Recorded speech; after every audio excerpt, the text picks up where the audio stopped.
رسول اللہ وسلم علیک یا حبیب اللہ صلی اللہ علیک یا رسول اللہ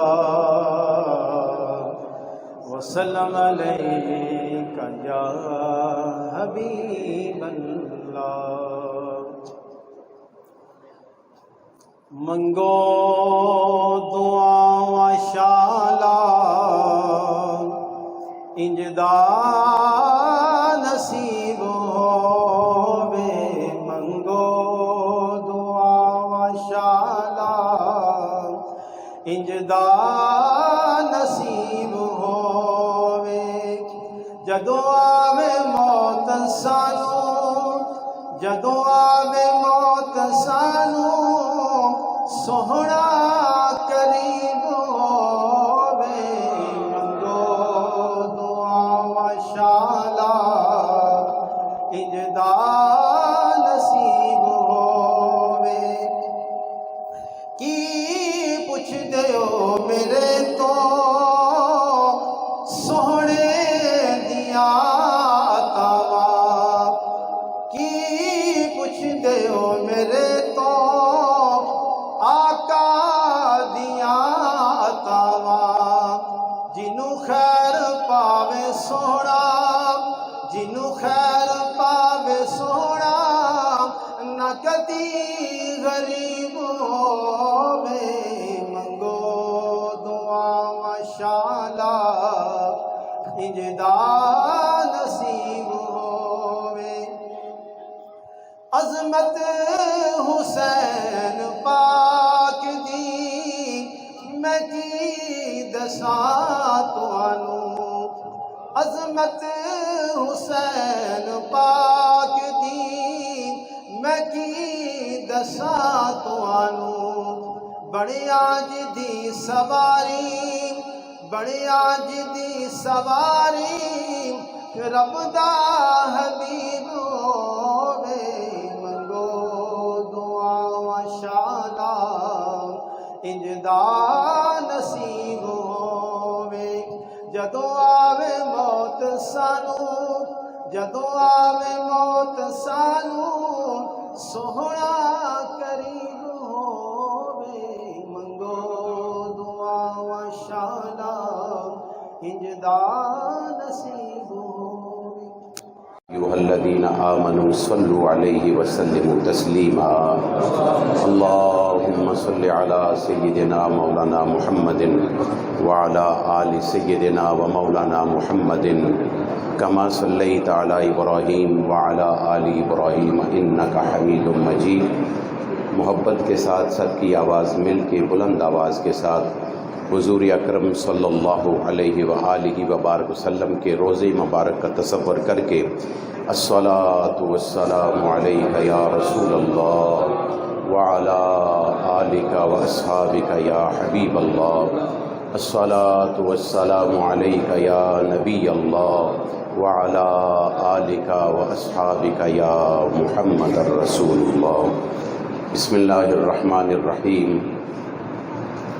ولا تقولوا لمن يقتل في سبيل الله اموات بل احياء ولكن لا تشعرون ولنبلونكم بشيء من الخوف والجوع ونقص من الاموال والانفس والثمرات وبشر الصابرين، صدق الله مولانا العظيم۔